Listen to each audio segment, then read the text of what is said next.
Welcome to the Healing with Love Summit. Step into a world where we choose to move with kindness, love, and acceptance for our neighbors on this planet, no matter their perceived differences. Choose to listen with an open heart. Choose to come from a place of learning and sharing. Welcome. I'm Larissa Russell of Creative You Healing, and I now have with me Cheryl Cooper. So welcome, Cheryl. Thank you, Larissa. It is so nice to be here with you, and I'm excited to talk about this subject. I am excited too, because we've talked about this a number of times. We're in a mastermind together. But before we get into that, before we go there, tell us a little bit about yourself. Who are you? So I am the Cheryl Cooper, or the Cheryl Cooper, but seriously, I'm Cheryl Cooper. I'm a retired IT management consultant turned Kajabi expert that loves everything mindfulness and loves love. That kind of boils it down, right? Colorado girl, I'm living in the South right now and living through all kinds of expansion in the world. Yeah, it really is, isn't it? Yeah. And like I started to say, we have had these conversations many times. Being a part of a mastermind, we've become friends, and we've had conversations about love and love in the world. And I'm going to go there right off the bat. As a colored person living in the South, what has been your experience with what's happening in the world, in your world? So we wouldn't say a colored person. Black person. We would say, no, we would say a person of color, right? Okay, because a colored person here would have been a negative connotation from the 60s, 70s civil rights time. So we'd say a person of color. Thank you for that. I think that's important. Yeah. My experience was like in 2020, it got real intense, but all of my life, there's always been a divisiveness just because I am a Black female, and my work that I did in my corporate profession, I was always an only, which means that I was the only Black person in the room, or the Black female in the room, or female. So there were all of those aspects associated with it.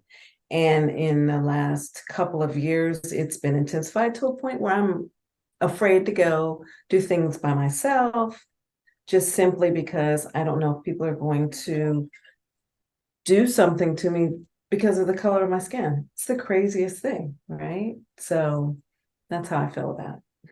Yeah, it is the craziest thing because, I read something recently about like 99 point something percent of our DNA is the same across the board, right? Craziest thing, right? And we all have the same blood. We all have blood, maybe not the same blood type, but yeah, it's the craziest thing. It is. And so this divisiveness that has come from the color of our skin, what church we go to, who we love, all of these different things that are an issue. And I do want to speak to the fact that as a person of color living in the United States, this is not new. It may have gotten worse for you recently, but it's not new. This has been an ongoing issue. And so there's always that sort of those things that you grow up with that are different than, say, that I would experience as a white person in Canada, right? White person in the United States, white person in Canada is still different slightly, but it's different experiences. And I think that's where we often forget, because when we're judging people or saying there's not a problem or it's not as big as people think there is, we're coming from our own perspective. We're not coming from the perspective of the people who are being harmed. And it's difficult for people to do that because they've never had to walk in our shoes. Mm-hmm. And we also need to, I've softened up in the last year as I've become more awakened to mindfulness and my mindfulness practices and a broader range of spirituality than I had before. and understanding that we all have our own perspective and each of us get to choose the path that we want to go on. We choose love. Other people may not have been exposed to a place where they can find compassion and love in their hearts. But once they do, then they can choose to walk that path of love too. Mm-hmm. So I've had to open up my heart. I say all that to say I've had to open up my heart. God's got jokes, right? There's a guy around the corner who historically I would have been like, oh, hell no. I'm not going to have anything to do with you because you're that person that harmed me, whether it be discrimination or poor performance or sexual innuendos or racism or, all of those things. He's an older white gentleman. And I would be like, oh, hell no. But he needs a friend right now. His wife is gone into care. He's never been alone by himself before. He's only got a dog. And so that dude may have been that person that would have harmed me before. And now he wants a friend. Mm-hmm. And I can choose to be rude and inconsiderate and be like, not doing it. But instead I choose love. I tell you all that story to say that. I love that. I love that because it is absolutely a choice. It's a choice we make, right? And I know you and I have talked about this in relation to your, you were part of a church and now you consider yourself more spiritual. Do you think that has made a difference in, and I'm not saying all churches are bad, I'm just saying, do you think that has made a difference in your thinking? No, because I was always a spiritual person. And at the churches that I participated in, they weren't driven towards segregation or discrimination. We were always about love. It's just that there was a specific only one way to live eternity.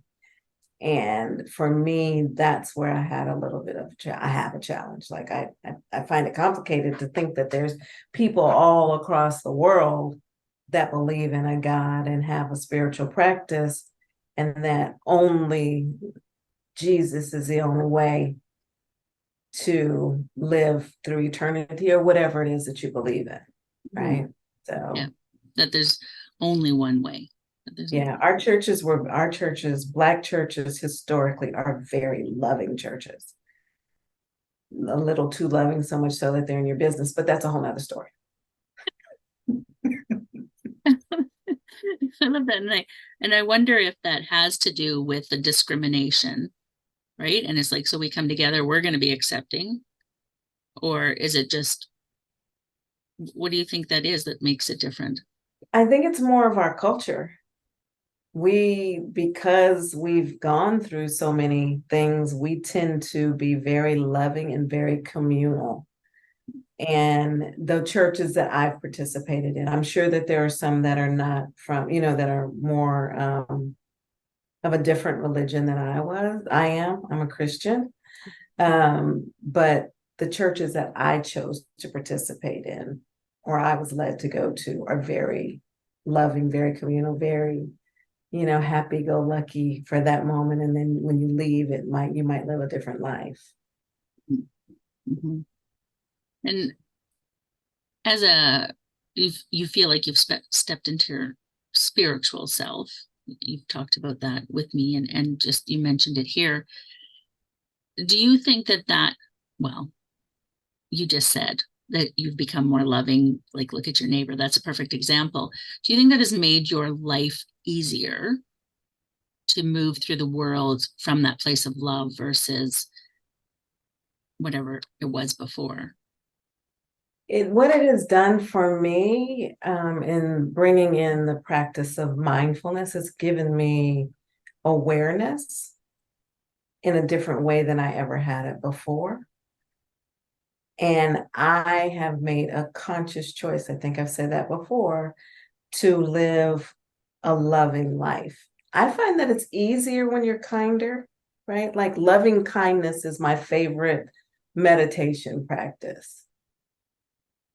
And I love the surprise on people's faces when you're kind to them. Or will you know, like our group of women, we're openly like, I love you, got you know, and it just makes the world so much better. It's so much easier. There's not all the resistance and the anger and the edginess that happens when Mhm. you're not walking in that way. It's so true. I have never been a part of a group of women like ours, right? Because we all come from that place. And it's such an amazing space to come from because we And get, yeah. we're fully diverse, Hmm. right? Like worldwide diverse. Yeah. Different parts of the world, different colors, different, like all the things. The one thing we have in common is spirituality and Yes. being spiritual beings and coming from a place of love. And I really do think that that makes a difference. It And does. being open to understanding each person's walk in their spiritual journey, right? Because I Yes. remember the first time we met, I was like, oh, what? You're what? In my head, that's what I was like. And I was like, and then I finally asked you guys, you know, XYZ, whatever, whatever. And I was like, oh, got it. Right. And then, of course, I matured a lot in the last Well, couple of years. yeah. But we have those conversations. We've had some really deep conversations about uncomfortable things because it's important for us to understand. And I think that's part of it. Sometimes we don't know who to ask. Sometimes we don't know if we should have the conversation. And sometimes we just don't care, right? Like there's Yeah. definitely people who don't care. Yeah. Sorry. We got a huge thunderstorm going on right now. Yeah, we just don't care. We're so self-absorbed in our own spaces and in our judgment that we don't take time to care for or listen to the other people in the world. Hmm. Hmm. And when you think about mindfulness, and I know you've been really immersing yourself in that more recently as part of your business now, what are things that people can do to be more mindful of other individuals in the world? First of all, be aware. That is what mindfulness really is all about, is just self-awareness, awareness overall.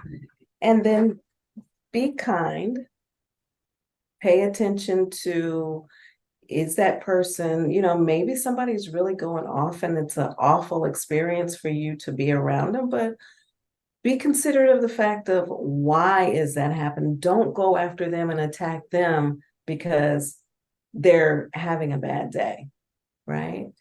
It could be that you could say something as simple as, how can I help you today? I see that you're having a bad day. Is there anything I can do for you? And if they snap back at you, say, okay, thank you.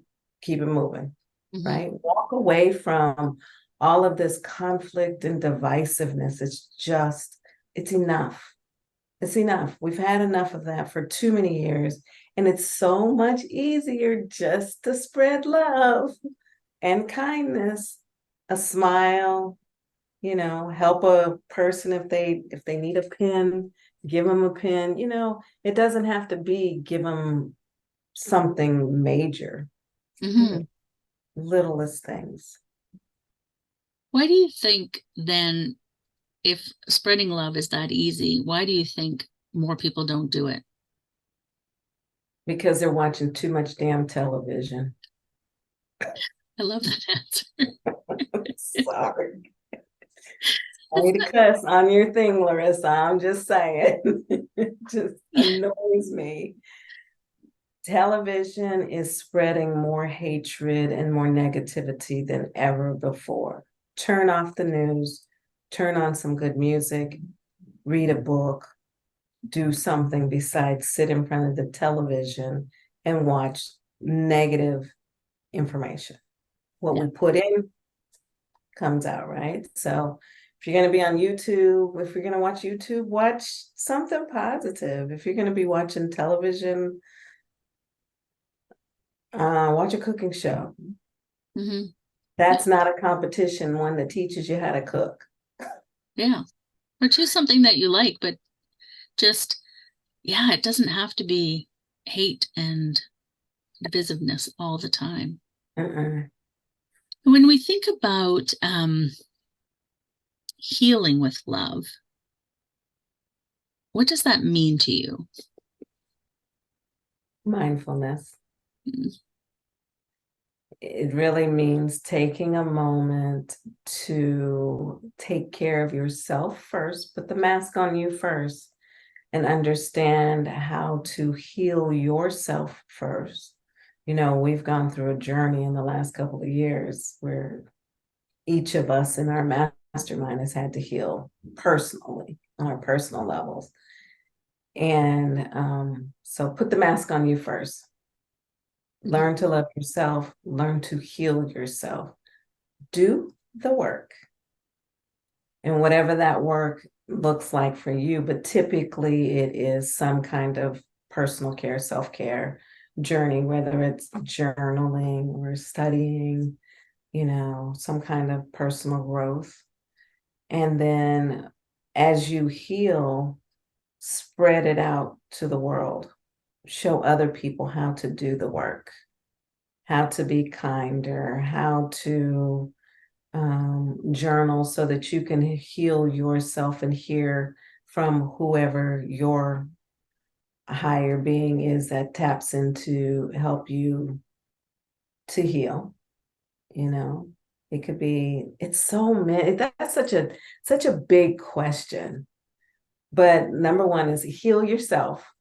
Number two, spread that healing with others. And healing is at so many different levels. Meditation, mindfulness, taking time with your loved ones, get a pet, you know, write in your journals, paint, educate yourself. It's so many different things that you can do to heal.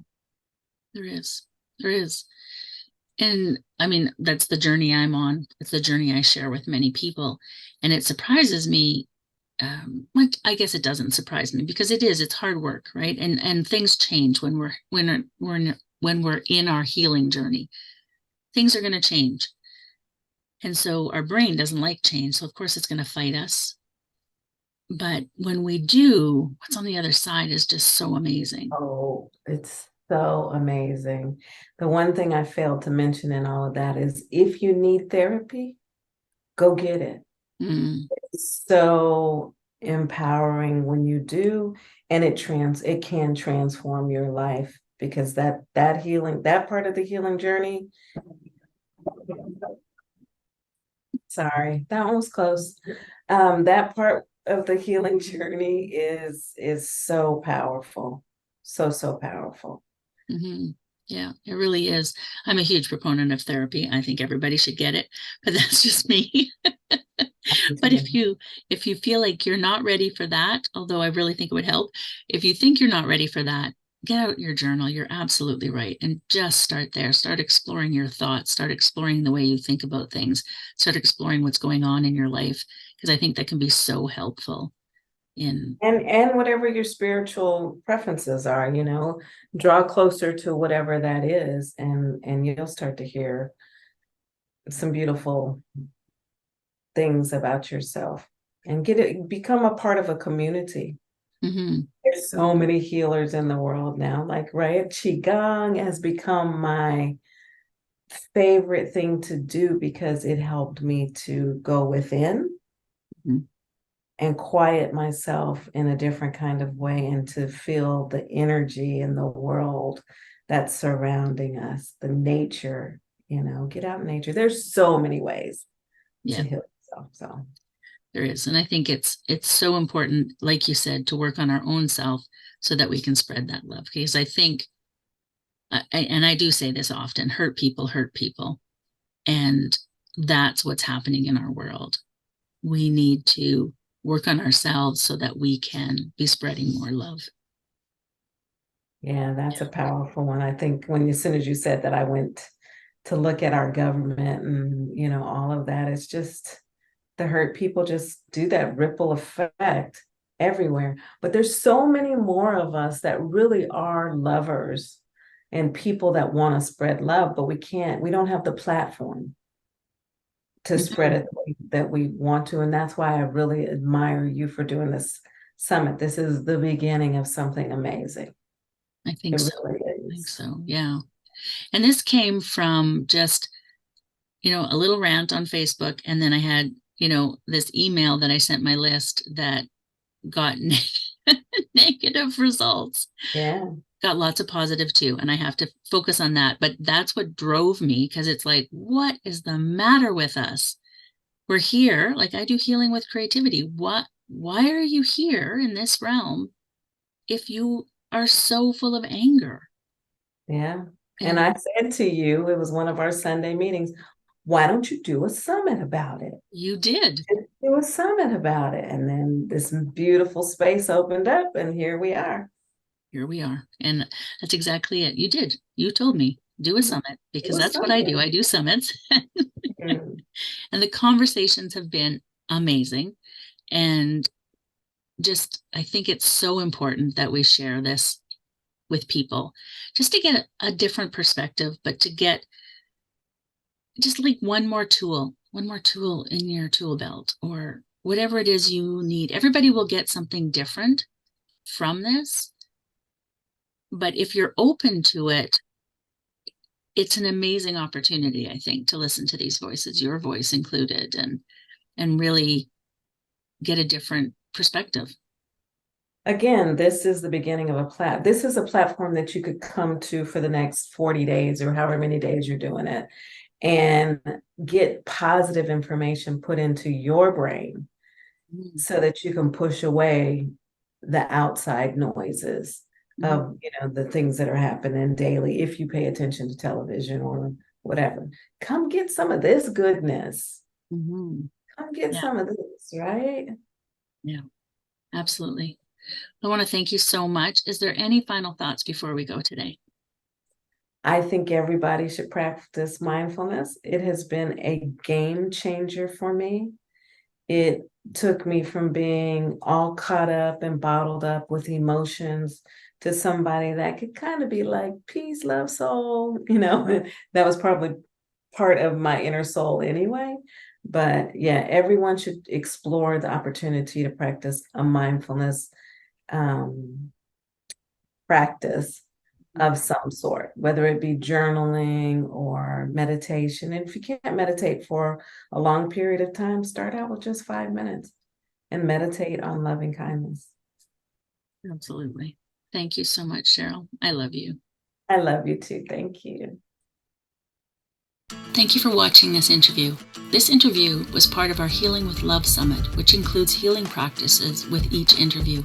If you're interested in learning more or purchasing the full summit with interviews and healing exercises, click the link below. Remember that it is a choice how we move through this world. Choose love. Love heals.